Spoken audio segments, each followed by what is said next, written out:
새해 들어서 오랜만에 이제 우리가 계속 해왔던 신명기의 말씀을 본문으로 설교를 하게 되었습니다. 성경이 말씀하는 하나님의 백성으로서의 의로운 삶은 크게 두 가지로 나눌 수 있다고 말씀을 드렸습니다. 그 의로운 삶은 경건 플러스 삶 이렇게 된다라고 계속 말씀을 드렸습니다. 이를 따라서 신명기의 율법도 12장 2절로부터 16장 17절까지는 경건을 얘기를 하고 있고, 또한 16장 18절부터 26장 15절까지는 일반적인 삶에 대해서 말해주고 있습니다. 그 가운데 19장 1절부터 22장 12절까지는 10가지의 교훈들 가운데서도 제6계명인 살인하지 말라에 대해서 확대하여 가르치고 있습니다. 그리고 이제 오늘 본문인 22장 13절부터 23장 18절까지는 제7계명인 간음하지 말라에 대해 어떻게 지켜야 하는지를 확대해서 가르치고 있습니다.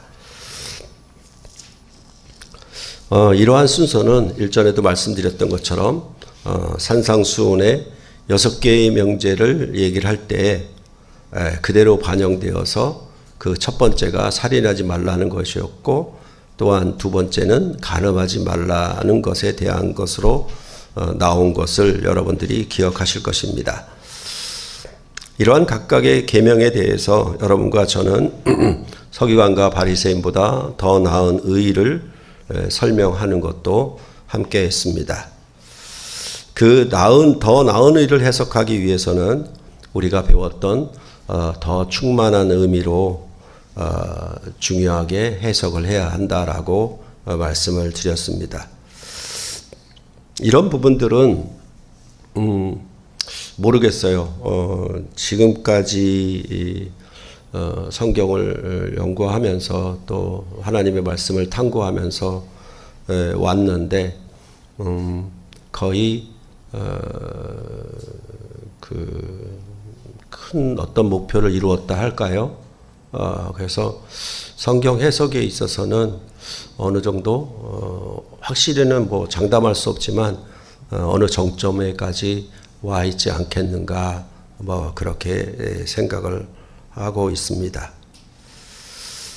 그래서 오늘 본문에서도 역시 오늘 신명기 본문뿐만이 아니라 이것을 더 충만한 의미로 어떻게 재해석해서 우리 신약 백성인 교회에게, 여러분과 저에게 이 본문 말씀을 해석하여 적용할 수 있을지, 그 부분에 대해서 여러분들이 생각해야 되고, 그 선포되는 말씀에 여러분과 제가 함께 그 뜻을 따라 순종을 해야 할 것입니다.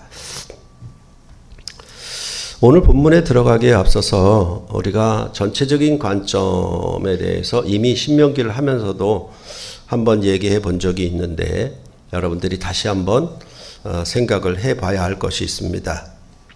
오늘 설교 제목은 너희 가운데서 악을 제할지니라 입니다. 이 말이 21절, 22절, 24절에 계속 반복되고 있기 때문에 제가 제목으로 정했습니다. 그런데 그 앞에 뭔가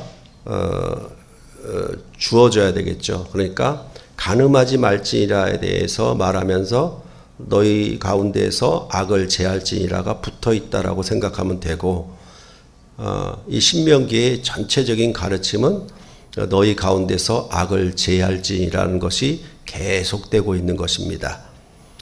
그러니까 간음하지 말라는 것과 너희 중에서 악을 제할지니라는 말을 연결해서 여러분들이 오늘 전체 본문의 내용을 보셨으면 좋겠습니다.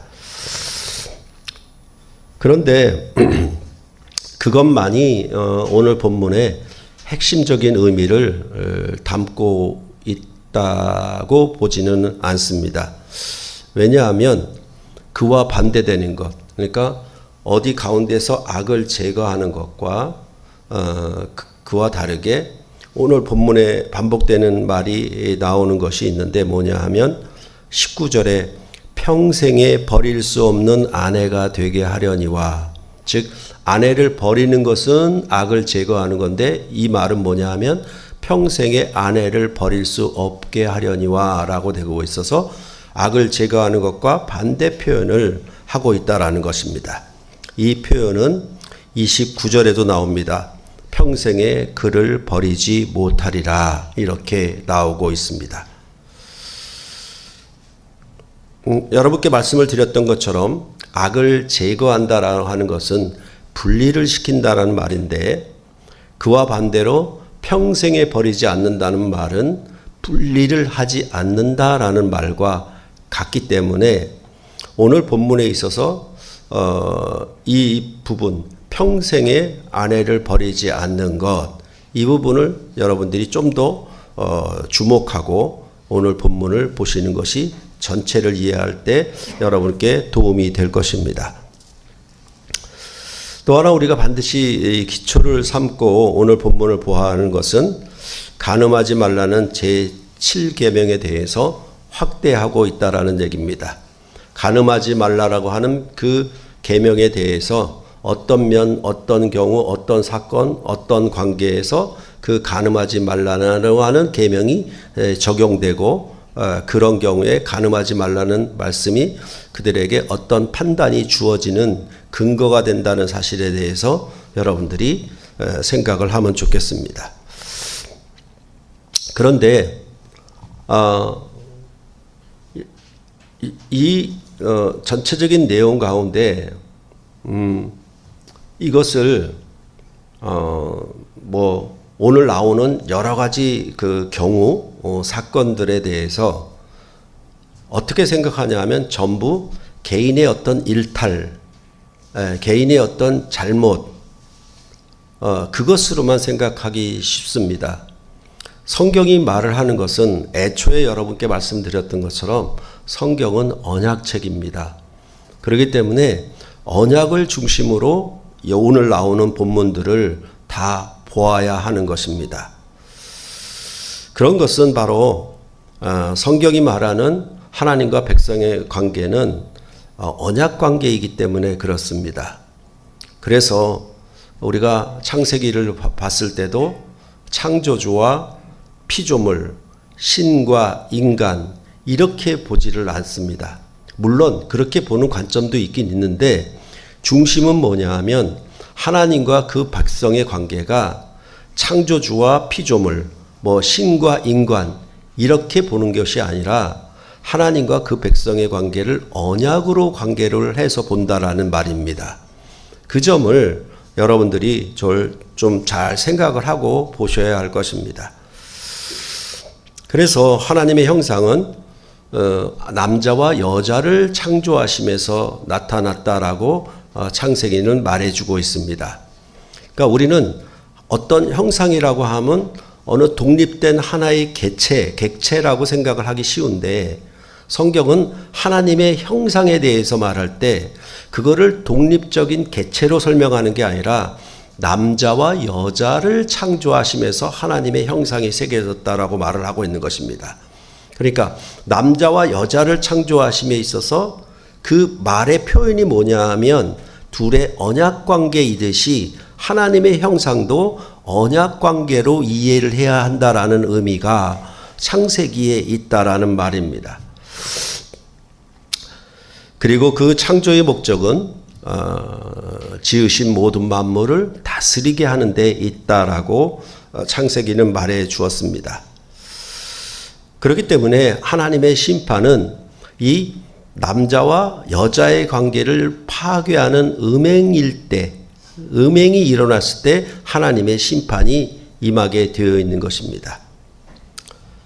창세기에서 노아 시대 때 홍수 심판을 나타내는 그 원인에 대해서 창세기 6장 2절에서는 이렇게 말합니다. 하나님의 아들들이 사람의 딸들의 아름다움을 보고 자기들이 좋아하는 모든 여자를 아내로 삼는지라. 이게 처음 지어진 세계를 물로 심판하는 이 대대적인 엄청난 심판에 대해서 그 원인을 뭐라고 얘기하냐면 하나님의 아들들이 사람의 딸들의 아름다움을 보고 자기 기쁨과 자기 만족을 위하여 연합한 것, 결혼한 문제가 바로 노아의 홍수 심판을 가져오게 된 원인이었다라고 그렇게 말을 하고 있는 것입니다. 그것은 바로 하나님의 형상, 하나님과 백성과의 관계를 파괴시킨다라고 볼 수가 있는 것이죠. 이러한 것들은 역시 또 소돔과 고모라 성을 심판할 때에도 똑같은 현상이 일어났습니다. 그것은 모두 그들이 하나님이 없는 자기들만의 기쁨과 만족과 아름다움을 위해서만 행한 것이기 때문에 하나님은 그 소돔과 고모라 성도 심판하게 된 것이죠. 그래서 그 롯의 가정에 그 천사들이 방문을 하니까 그 소돔성의 사람들이 그 사람 끌어내라, 우리와 상관하리라, 이렇게 하는 그 상관은 바로 둘의 어떤 성적인 관계를 맺자라는 의미를 얘기하고 있는 겁니다. 그러니까 남자와 여자와의 그런 관계가 하나님 없이 이루어질 때 노아의 홍수 심판이 있었고 소돔과 고모라 성의 심판도 있었고, 여러분들이 요한계시록의 마지막 심판에 대해서도 항상 큰 음녀가 나온다는 사실을 여러분들은 꼭 기억을 하셔야 하는 것입니다. 그렇다라고 하면 이것은 뭐냐 하면 이렇게 될 수가 있겠죠. 하나님은 배제시켜 놓은 채 사람과 사람, 남자와 여자만의 자기와 만족과 기쁨과 아름다움을 위하여서 결혼하는 것. 그러면 하나님과 그 백성과의 관계는 언약 관계가 돼야 되는데 하나님의 아들들이 사람의 딸들과 연합하는데 하나님은 빼버렸단 말이에요. 왜?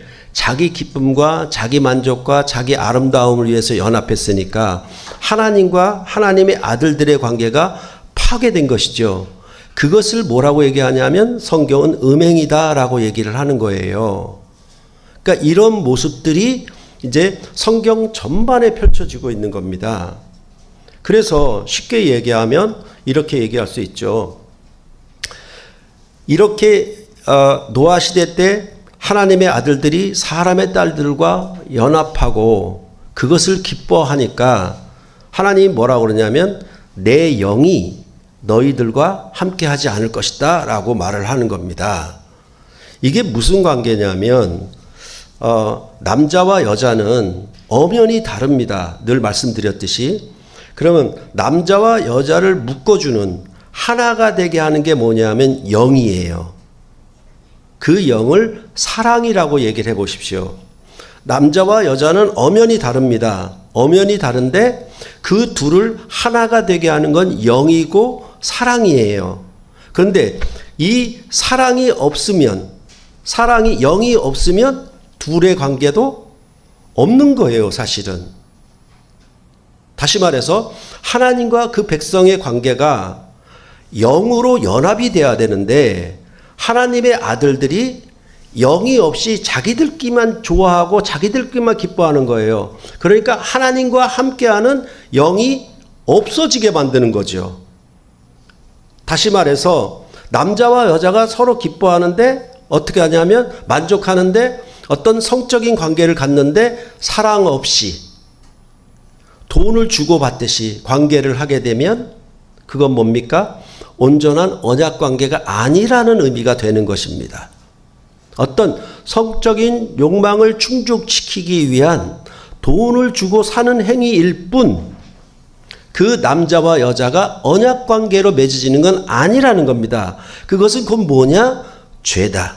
이렇게 말씀을 하고 있는 거예요. 이 점에 대해서 여러분들이 잘 이해를 했으면 좋겠습니다. 그러니까 하나님의 백성들이, 하나님의 아들들이라고 하는 백성들이 자기가 연합을 하고 결혼을 하는데 자기 눈의 아름다움과 자기 눈의 기뻐함을 따라서 사람의 딸들을 취하였다라는 거예요. 이 둘의 관계는 이어질지 모르지만은 거기에 하나님이 없어요. 영이 없어요. 그러니까 이 둘의 관계는 뭐다? 음행관계다라고 말을 하고 있는 것입니다. 그 비정상적인 이 세상에 살아갈 때 일반 사람들이 연합하고 그런 결혼하는 관계로 봤을 때는 전혀 음행관계가 아니에요. 그렇잖아요. 자기가 기뻐하고 만족하고 사랑하고 만족하는 부분을 따라서 남자와 아내를 여자를 취하게 되어 있죠. 그것을 죄라고 여기질 않아요. 근데 성경은 뭐라고 그러냐면 그런 둘의 관계가 하나님 없이 이루어진다라고 하면 그건 음행이다. 기본적으로 여러분들 생각을 해보세요. 뭐냐 하면 그냥 어떤 로봇처럼 하나님이 딱 하나 지어놓고 이게 인간이야. 그러면 될 것 아니겠습니까? 굳이 양성을 따라서 남성과 여성으로 지을 필요가 뭐가 있어요? 인간이라고 하는 어떤 하나 객체만 만들어 놓으면 되지 않겠습니까? 근데 우리가 필연적으로 갖고 태어나는 게 뭐냐 하면 남성과 여성이라는 말입니다.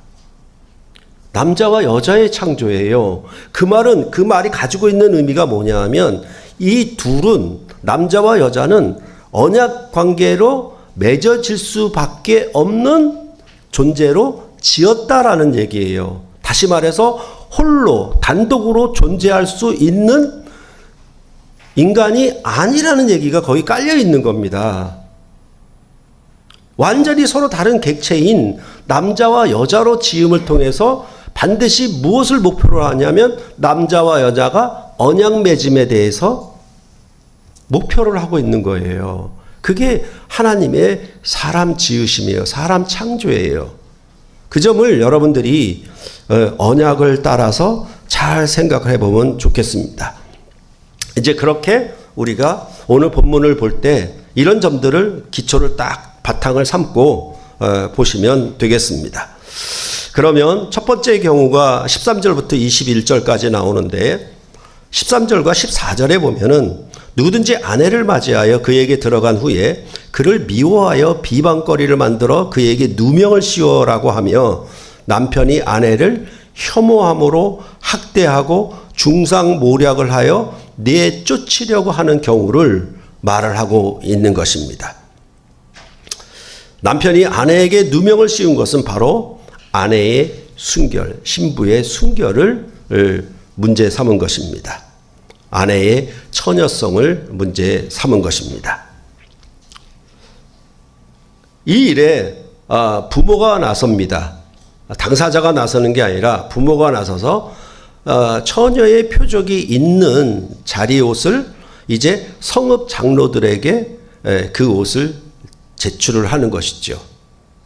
그렇게 해서 만약 그 성읍 장로들이 이 처녀성을 가지고 있는 아내의 순결이 있었다라고 인정되게 되면 그 남편인 사람이 중상모략하고 학대하고 그렇게 하였던 것에 대해서 책임을 물겠죠. 그러면 뭐라고 얘기하냐면 그 남편인 사람에게 그를 잡아서 때려라. 첫 번째. 두 번째, 은 100세겔을 물려라. 벌금으로. 그거는 수양 50마리의 가격이 된다라고 합니다. 지금도 50마리 갖고 있으면 꽤 부자죠. 그렇죠? 그리고 평생 아내를 버릴 수 없는 형벌을 주는 겁니다. 이 세 가지 형벌을 주는 거예요. 그런데 묘하게도 뭐냐 하면 이게 참 이해가 좀 안 되죠. 어떤 의미로 남편에게도 눈밖에 났잖아요. 정말 미워하고 혐오스러울 정도야.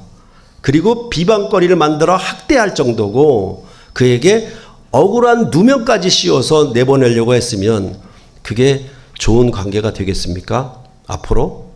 그냥 따로 살림을 차리는 게 낫지? 근데 여기서 말하는 게 뭐냐 하면 평생을 아내를 버리지 말라라고 말을 하고 있습니다. 이것은 그 당시에 남존 여비가 중심인 시대에 이 아내가 버림을 받게 되면 곧 그의 생존권이 박탈되는 것과 같아서 그렇잖아요. 그러니까 어떤 가정이라도 뭐 아버지가 가장인데 일찍 돌아가셨다 그러면 굉장히 그 가정이 자녀들이나 힘들지 않습니까? 그러니까 그런 차원은 뭐냐 하면 그 아내가 비록 학대와 중상모략을 당했다 하더라도 그 아내의 일생을 보호받게 하는 그런 말씀이 여기에 들어가 있는 겁니다. 그러니까 악을 제거한다라는 반면에 평생 버릴 수 없는 아내가 되게 하도록 만들어 놓은 것이죠. 어떻게 보면 요즘 사람들은 끔찍하다고 생각할 수가 있겠죠. 그렇죠? 여하튼 그런 것이고, 만약에 그 처녀의 표적이 없다라고 하면은 그 처녀를 돌로 쳐서 죽이라고 하는데 뭐냐 하면 아버지 집 문에서 끌어냅니다. 그리고 성읍 사람들이 돌로 쳐 죽입니다. 그러니까 이것은 뭐냐 하면 그 개체의 어떤 가정에 대한 문제가 아니라 이건 성읍의 문제로 얘기를 하는 겁니다. 그러니까 공동체적인 문제라는 거예요. 이런 음행은 공동체적인 문제이기 때문에 여기서 이렇게 돌로 쳐 죽여서 악을 제거하도록 그렇게 한 것입니다. 그렇게 할 때 여기 보는 거는 뭐냐 하면 항상 그 결혼하기 전까지 처녀는 부모의 책임하에 있다라는 것. 그죠? 그건 당연하겠죠. 특히나 이제 여성이 딸을 둔 부모의 가정에서는 아들을 둔 가정보다는 훨씬 더 딸을 챙기죠. 예, 뭐 통금 시간을 준다든가. 예, 그만큼 왜냐하면 상대적으로 사회적으로 여성은 약자예요. 약자이기 때문에 더 보호하고 더 감싸고 더 지켜주려고 하는 일을 특히 누가 해야 되냐면 부모가 해야 한다라는 얘기를 여기서 하고 있는 겁니다. 그랬을 때 지금 현재로는 뭐냐 하면 이제 간통죄가 없어졌잖아요. 뭐냐 하면 남녀가 서로 쌍방이 둘이서만 합의하면은 간통이 성립되지 않습니다. 어떻게 보는 겁니까?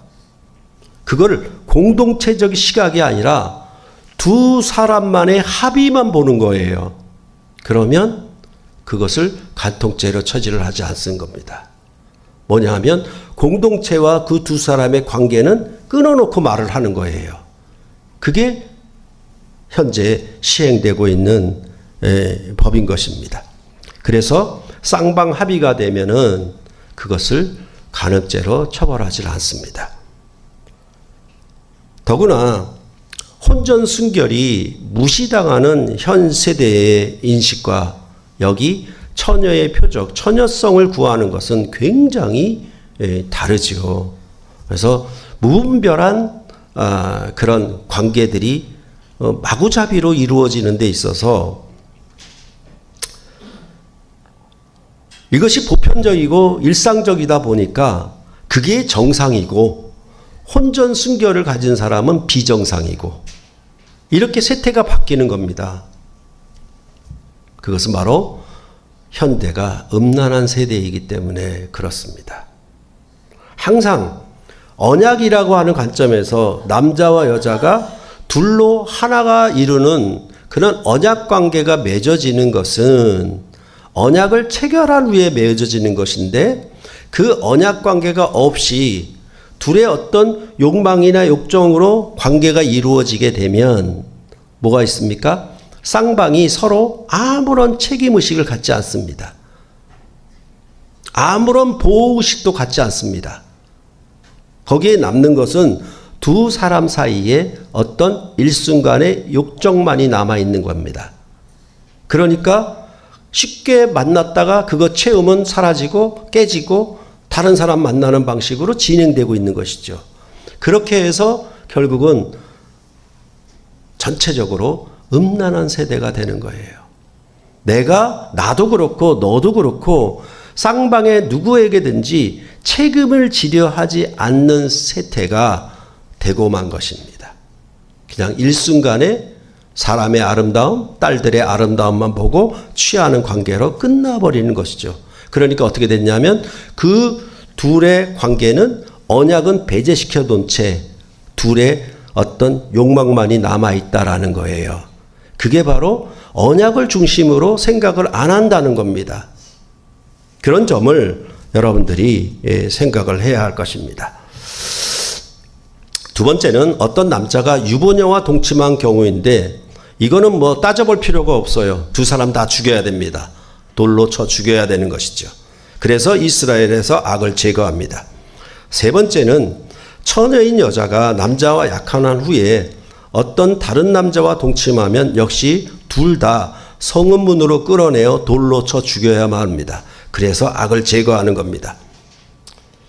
그런데 이러한 경우에 두 가지 케이스가 있습니다. 하나는 뭐냐 하면 성읍 안에 있었으니까 이 처녀가 겁탈을 당했다라고 할 경우에는 소리를 지를 수 있었으니까. 근데 성읍 안에서 겁탈을 당했는데 소리도 지르지 않았다? 그러면 둘이 쌍방이 합의가 됐다는 얘기겠죠. 그럴 경우에는 둘 다 죽이라는 겁니다. 근데 만약 이제 뒤에 나오겠지만은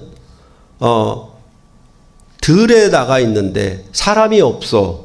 그 가운데 강간을 당했다라고 할 경우에는 그 여자는 보호를 받도록 하고 있습니다. 왜냐하면 소리를 질러도 누가 구원해 주지 못하기 때문이라고 그렇게 말씀을 하고 있는 것입니다. 이렇게 바로 이웃의 약혼한 아내를 욕보였기 때문에 그 남자는 당연히 제거를 시켜야 하는 것입니다. 이제 다섯 번째 경우는 남자가 약혼하지 아니한 처녀와 동침하다가 발견되면 그 처녀의 아버지에게 은 50세겔을 주고 그 처녀를 아내로 삼고 평생 버리지 말아야만 합니다. 그러니까 우리가 혼수품이 가는 것은 어떻게 보면 신부를 사오는 거잖아요. 그렇죠? 사오는 거니까 이런 돈의 관계가 여기서 나오는 겁니다. 나오는데 이게 참 우스운 게 뭐냐 하면 그냥 어떤 의미로 강간을 당했는데 피해자가 가해자와 평생 함께 살아야 하는 겁니다. 그렇죠? 아까 말씀드린 것처럼 또 끔찍스러운 관계를 여기서 얘기하는 거예요. 그런데 그건 바로 이 시대 당시에 남존여비로서 이 여자를, 이 약한 자를 보호하기 위한 그런 의미로 신명기 법은 말해주고 있는 것입니다. 그래서 이 여섯 번째 경우는 아버지의 아내를 취하였을 경우니까 고린도서에 나와 있는 것처럼 계모를 취한 방식이거든요. 그런 경우에도 사실은 음행죄로 처벌을 해야 되는 것이 맞습니다. 이제 오늘 본문을 이렇게 살펴보면 오늘 우리가 여기서 현대의 어떤 성윤리 문제에 대해서 전반적으로 다 세세히 다룰 수는 없습니다. 대체적으로 현대가 가지고 있는 성윤리 문제에 대해서 이렇게 얘기할 수 있죠. 비혼주의, 독신주의, 그리고 젠더 갈등, 성차별, 그런 부분들, 그 다음에 디지털 성범죄가 일어나고 있고 심지어는 가상세계에서의 성 문제도 일어나고 있습니다. 그리고 절대 출산과 관계가 없는 성적인 욕망만 채우려는 일들이 문제가 계속 일어나는 겁니다. 그러니까 생명을 경시하는 현상들이 일어나게 되고 자기의 성적 욕망만 가득 채우는 일에 집중하게 되는 일들이 현대 사회가 갖고 있는 성윤리 문제라고 대표적으로 말할 수 있겠습니다. 이것은 앞서 말씀드린 것처럼 자기 유익만을 구하는 극도의 이기주의적 행태가 만연하고 있을지언정 언약 관계에서의 책임은 전혀 지려고 하지 않는 행태들을 보이므로 극도의 분리적인 삶을 추구하고 있는 것입니다. 그러니까 절대로 언약적인 책임이나 보호나 함께함에 대해서는 생각을 안 하려고 하는 겁니다. 오직 자기 유익과 자기 욕망만 채우는 일에 집중을 하고 있는 겁니다. 그게 어떤 형태로 나타나느냐?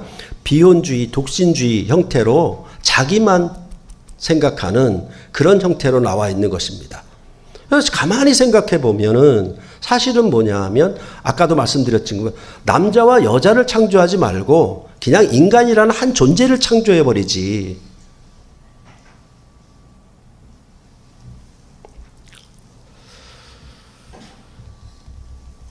이러한 삶들의 문제를 겪음에도 불구하고 이제 그리스도인들마저 세태가 다 음란한 세태이다 보니까 거기에 함께 빠져들어가고 있는 거예요. 그게 정당한 윤리인 것처럼.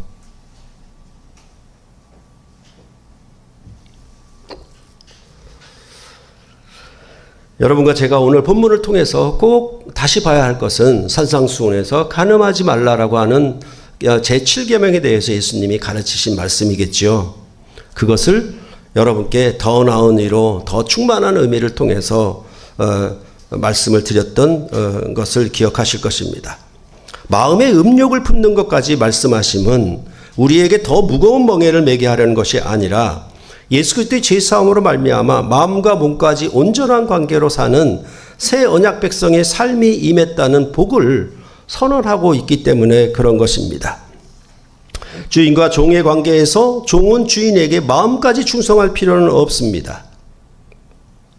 그러나 아버지와 아들의 관계에서는 아들은 아버지에게 몸과 마음까지 다 충성을 해야 합니다. 그래서 성령을 우리 마음판에 새기신 것입니다. 자신의 전부를 십자가에 들여 죄인을 위해 희생하신 주님의 사랑이 우리 마음판에 부어진 것입니다.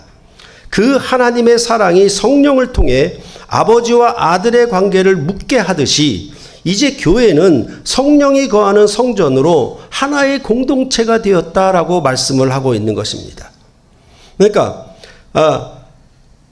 하나님 아버지와 아들이 하나인데 이 둘의 관계를 하나로 묶는 게 성령이란 말입니다. 그게 삼위일체 개념이 아니고 그렇게 봤을 때 예수 그리스도와 아버지와 하나님이 하나인데 예수 그리스도는 뭐냐면 교회의 머리고 몸이란 말입니다. 그러니까 이 둘의 관계가 성립을 하려면 뭐가 있어야 되냐면 성령이 있어야 되는 거예요. 성령이 있어야지 이 둘의 관계를 하나로 사랑으로 묶지. 그런데 어떻게 됩니까? 이 둘의 관계만 존재하고 사랑이 없어버리면은 아까 말씀드린 것처럼 그런 아주 음란한 세태, 성적 욕망만을 추구하는 세태로 가버린다라는 사실이에요. 그것을 말씀을 하고 있는 것입니다. 그렇기 때문에 우리 마음판에 새기신 성령이 거하는 공동체, 성전으로 교회를 설명을 하고 있는 겁니다. 그랬을 때 산상수훈의 가르침은 온전한 언약관계가 왔을 때에는 그 언약관계가 파괴가 되고 분리를 일으키는 간음에 대하여 아주 단호한 태도를 취하라고 말씀을 하고 있는 겁니다. 오른 눈이 실족하게 되면 찍어내버리라. 그 오른 눈 때문에 네 온몸이 지옥에 들어가는 걸 보고 있겠느냐라는 식으로 얘기를 합니다. 엄청난 심판을 얘기하는 거죠. 다시 말해서 늘 말씀드렸지만은 약혼의 관계나 결혼의 관계보다 온전한 언약이기 때문에 이것은 더 엄한 심판이 그리고 더 엄한 단호한 태도가 있어야 한다라는 얘기입니다. 그렇지 않고 물에 술 탄 듯 술에 물 탄 듯 서로의 관계가 흐물흐물해지면 그거는 온전한 관계가 아니에요. 그러니까 아주 작은 것 하나라도 저 사람이 날 사랑하지 않고 행하는 행동이나 말에 대해서 반드시 배우자는 시비를 걸어야 되는 겁니다.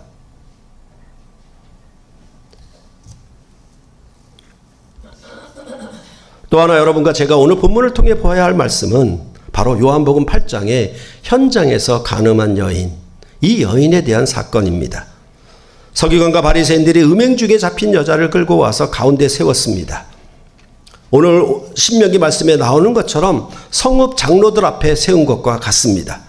그들은 예수님께 모세는 율법에 이러한 여자를 돌로 치라 명하였거니와 선생은 어떻게 말하겠나이까? 라고 물었습니다. 이들이 말하는 모세의 율법은 바로 오늘 신명기 본문에 간음한 자를 돌로 쳐 죽이라는 말씀을 따른 것입니다. 그런데 예수님은 직접 답을 하지 않으시고 몸을 굽혀 손가락으로 무언가 쓰셨습니다. 땅에다가. 그러자 그들이 계속 묻기를 마지 않으니까 예수님은 그들에게 너희 중에 죄 없는 자가 돌로 쳐라라고 말씀하셨습니다. 그리고 다시 몸을 굽혀 손가락으로 무언가 땅에다 쓰셨습니다. 예수님의 이 말씀을 듣고 그들은 양심의 가책을 느껴 어른으로 시작하여 젊은이까지 다 나가고 오직 예수님과 그 가운데 있는 여자만 남았습니다. 그러자 예수님은 그 여자에게 여자여 너를 고발하던 자들이 어디 있느냐? 너를 정죄한 자가 없느냐라고 물으셨습니다. 그럴 때 여자가 주여 없나이다 라고 대답하니까 예수님은 나도 너를 정죄하지 아니하노니 가서 다시는 죄를 범치 말라 이렇게 말씀하신 내용입니다. 요한복음을 강론하면서 여러분께 왜 예수님이 몸을 굽혀 두 번 땅에 쓰신 것인지에 대해 말씀을 드렸습니다. 첫 번째 율법 돌판, 두 번째 율법 돌판을 여호와 하나님이 주었던 출애굽기 사건과 같다라고 말씀을 드렸습니다. 이 굉장히 큰 난제거든요. 요한복음에서. 그리하여 요한복음 1장 16절에 은혜 위에 은혜를 더 확실하게 해석할 수가 있었습니다. 여기에 위에라고 하는 말은 영어로 upon의 뜻이 아닙니다. 지난번에 한번 말씀드렸듯이 instead of에 뭐뭐 대신에 라는 겁니다. 첫 번째 돌판 대신에 두 번째 돌판을 주었다라고 말씀을 하고 있는 겁니다. 여러분도 AI를 통해서 요한복음 1장 16절에 은혜 위에 은혜가 뭘 의미하는지에 대해서 한번 물어보십시오. 그러면 이런 답이 나옵니다. 구약의 율법, 옛 은혜를 대신하여 예수 그리스도를 통한 복음, 새 은혜를 은혜 위에 은혜로 표현해 주고 있습니다. 그게 안티라는 말에 포함되어 있는 것이고 6개의 명제 가운데 나오는 말이 계속 안티였습니다. 그것은 뭐냐 하면 첫 번째 것들을 대체하는 새로운 은혜를 은혜 위에 은혜라고 말씀했고 그것을 설명해 주는 말이 17절에 율법은 모세로 말미암아 주어진 것이고 은혜와 진리는 예수 그리스도로 말미암아 온 것이라고 하는 은혜와 은혜 위에 은혜를 위에서 밑에서 설명을 해 주었던 것입니다. 서기관과 바리새인들을 비롯해서 어른으로부터 시작해서 젊은이들까지 모두 양심의 가책을 받았다고 하는 말은 우리가 산상수훈에서 보았던 마음의 음욕을 품는 자마다까지가 적용이 되기 시작하는 것입니다. 항상 율법은 드러나는 행위를 판단하는 것이지 그 마음속에 품은 것까지 판단하지 않습니다.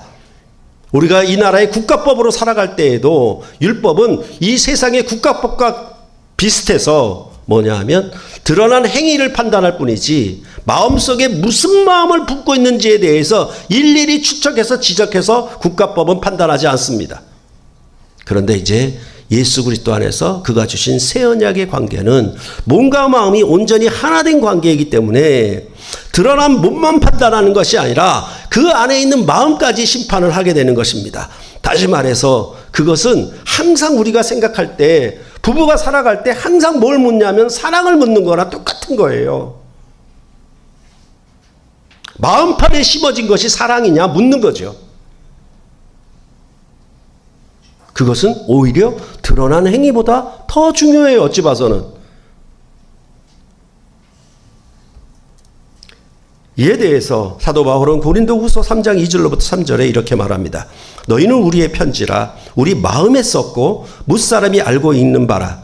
너희는 우리로 말미암아 나타난 그리스도의 편지니 이는 먹으로 쓴 것이 아니요 오직 살아계신 하나님의 영으로 쓴 것이며 또 돌판에 쓴 것이 아니요 오직 육의 마음판에 쓴 것이며 라고 말을 하고 있는 것입니다. 그러니까 우리가 밖에서 남남에서 회사의 직원으로 살아갈 때에는 그냥 일로서만 만나는 거예요. 마음으로 만날 필요는 없어요. 어찌 봐서는. 그러나 아버지와 아들의 관계라든가 부부로서 살아가는 관계는 뭐가 중요하냐면 마음이 더 중요해요. 사랑하는 마음이 더 중요해요.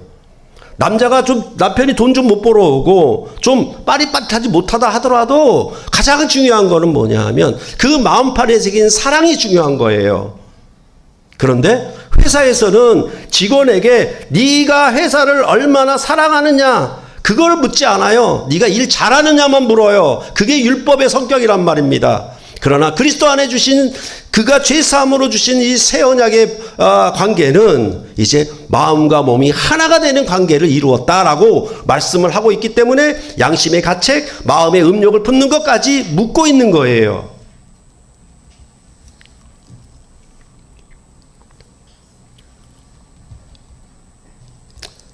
그랬을 때 돌판에 쓴 것이 옛 은혜라면 이제 육의 마음판에 쓴 것은 새 은혜입니다.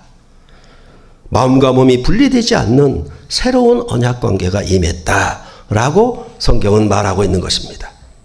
이것은 우리가 지킬 수 없는 것을 말하고 있는 것이 아니라 온전한 언약관계가 예수의 죄사함으로 말미암아 우리에게 주어졌다. 모세의 율법은 간음한 자를 돌로 쳐 죽여서 악을 제거하는 정죄의 법입니다. 그러므로 모세의 직분은 죽이는 일을 하는 것입니다. 그러나 은혜와 진리의 예수님의 복음은 음행 중에 잡힌 여자를 오히려 연합시키셨습니다. 제거하지 않았어요. 그러므로 예수님은 죄인과 같은 죽은 자를 살리는 자의 일을 하신 것입니다. 물론 살리시는 그 연합은 예수 그리스도의 죄사함을 통한 용서였습니다. 그로 말미암아 예수님은 이 음행한 여인에게 가서 다시는 죄를 범치 말라라고 명령할 수 있었던 것입니다. 이제 엄청난 새로운 연합관계가 임했으니까 너는 이제 과거에 그렇게 음행했던 삶을 버리고 가서 죄를 범치 말라라고 명령을 할 수 있었던 것입니다. 이 모세의 율법으로 정죄하여서 이스라엘 중에 악을 제거하는 것은 세상 나라의 법과 같습니다. 그러나 죄인을 부르러 오셔서 죄가 자기에게 없음에도 불구하고 죄인을 위하여 자기 생명을 십자가에 주어 죄인을 용서함으로 사랑하사 자기 몸에 연합시키신 이 사랑은 세상이 알지를 못합니다. 그렇기 때문에 예수님은 음행 중에 잡힌 여자의 사건 후에 나는 세상의 빛이니 나를 따르는 자는 어둠에 다니지 아니하고 생명의 빛을 얻으리라 라고 말씀하고 있는 것입니다. 다시 말해서 모세의 율법으로 악을 제거하는 일, 정죄하는 일에 익숙하고 그렇게 하는 것은 어둠이야. 이제 그 죄 있는 자를, 간음한 여인을 내가 죄사함을 통해서 용서함으로 내 몸에 연합시키신 이 살리신 것은 영의 일이고 이것이 빛이야. 이렇게 말씀을 하고 있는 것입니다. 세상 사람들은 어둠에 속한 것, 모세 율법에 속한 것 익숙하고 잘 알아요. 그러나 빛에 있는 것은 잘 몰라요. 그러니까 태어나면서부터 무슨 사고를 살고 있냐면 나 혼자 산다.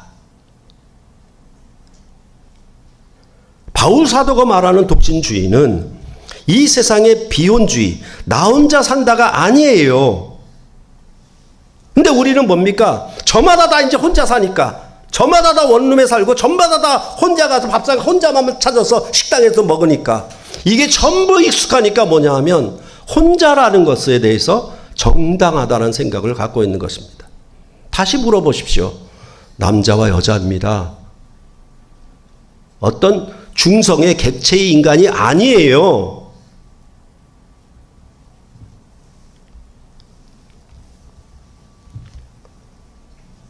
신랑 대신 그리스도와의 연합을 중시한 독신을 바울은 말하고 있는 것이지 자기 혼자 나 혼자만의 비혼주의로 독신주의를 말하는 것이 아니라는 겁니다. 그는 신랑 대신 예수님과 자기와의 연합을 전제한 가운데 이 세상의 독신을 말하는 방식이지 아무런 관계가 없이 하나님 없이 그리스도 없이 자기만의 독신을 얘기하는 방식이 아니라는 말입니다.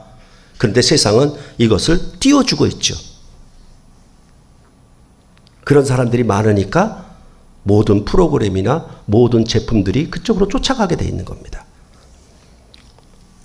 아주 분리가 극단으로 일어나고 있는 겁니다. 그러니까 바울은 특히 그런 개인주의가 아닌 언약 공동체인 그리스도의 몸된 교회의 연합을 중시했습니다.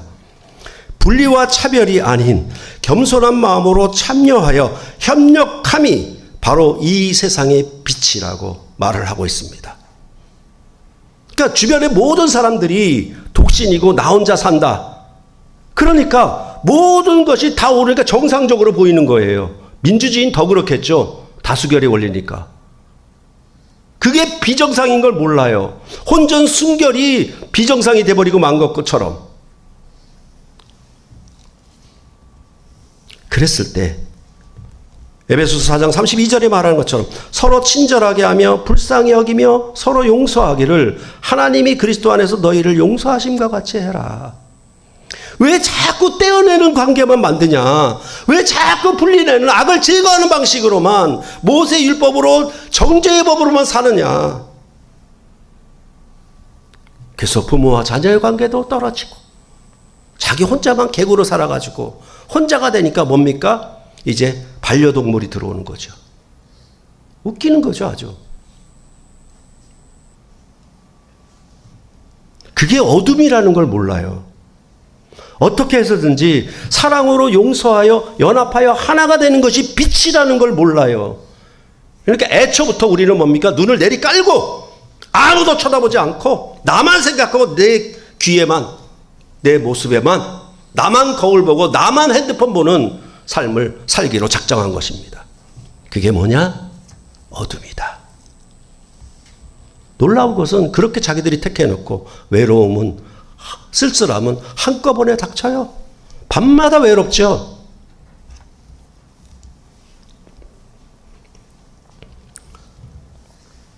이처럼 하나님이 없이 하나님의 아들들과 사람의 딸들이 연합하는 것은 하나님의 영이 함께하지 않는 것입니다. 성령이 함께하심, 마음판에 새긴 새 은혜의 법은 악한 자를, 죄인을, 허물 많은 자를 현장에서 간음한 여인이라 할지라도 용서하고 관용해서 내 몸에 연합시켜서 한 몸으로 만드는 그런 것이 빛이라고.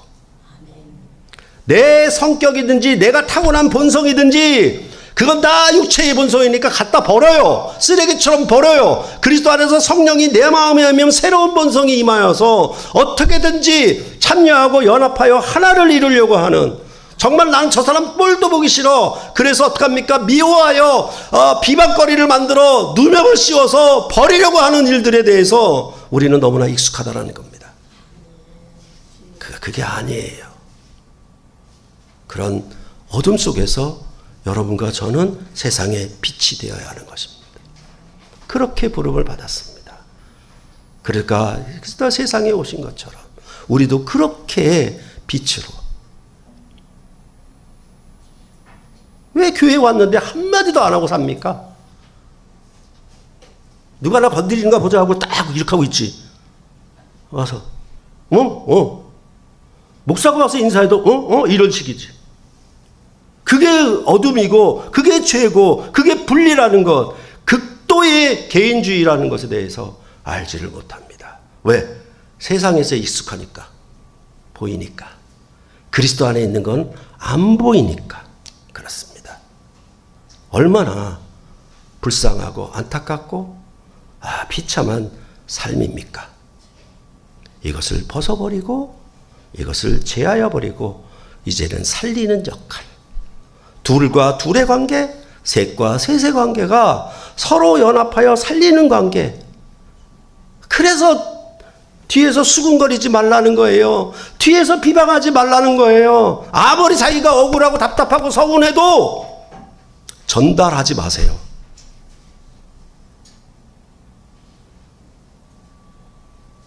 그것을 주님이 크신 자비와 긍휼의 풍성한 사랑으로 그냥 녹여버리세요.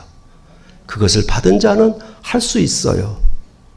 내가 정말 하소연할 수밖에 없고 가슴이 터질 것 같고 억울하고 힘들고 정말 견딜 수 없다 하더라도 그걸로 인해서 상대방을 비방하고 누명을 씌워서 확대시키는 방식으로 나가지 마세요. 그것은 예수의 복음이 아니라 모세의 율법이란 말입니다. 그 점에 대해서 아시고 은혜 위에 은혜를 주신 예수 그리스도 안에서 새로운 돌판을 주신, 새로운 마음판을 주신 그 안에서 우리의 삶을 하나님 앞에 드리면 여러분이 복되는 거 아니겠습니까?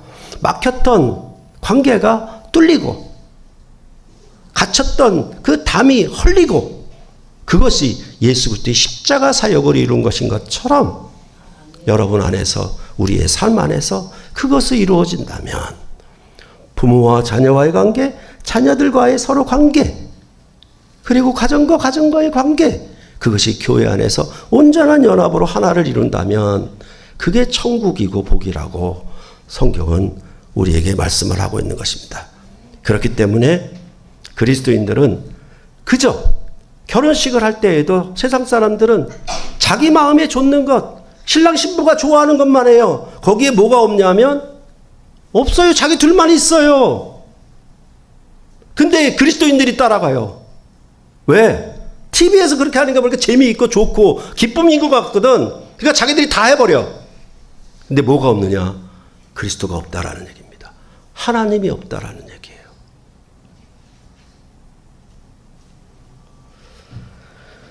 그랬을 때 성경은 이렇게 말하는 거죠. 더 충만한 의미를 얘기할 때 뭐라고 얘기하냐면 골로새서에 있는 것처럼 무엇을 하든지 말에나 일에나 다 주 예수의 이름으로 하고 내 삶에 주 예수가 빠져버린 상태에서 내가 마음대로 좋고 마음대로 기뻐하는 것을 그렇게 먹고 마심으로 행한다라고 하면 그것은 음행이야.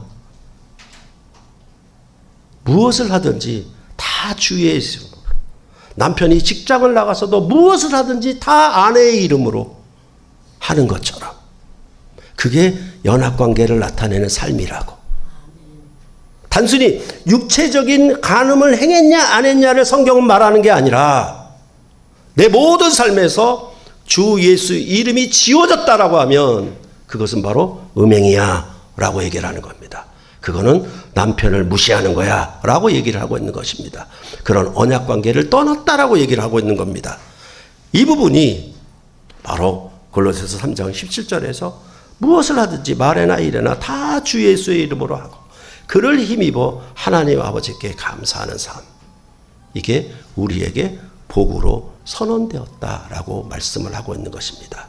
여러분과 제가 이 복을 넉넉히 누림으로 그리스도 안에서 참으로 하나요, 연합이요, 협력된 관계를 이루어갈 수 있는 복된 삶이 여러분 앞에 널리 찬란하게 펼쳐지기를 소원합니다. 기도하시겠습니다.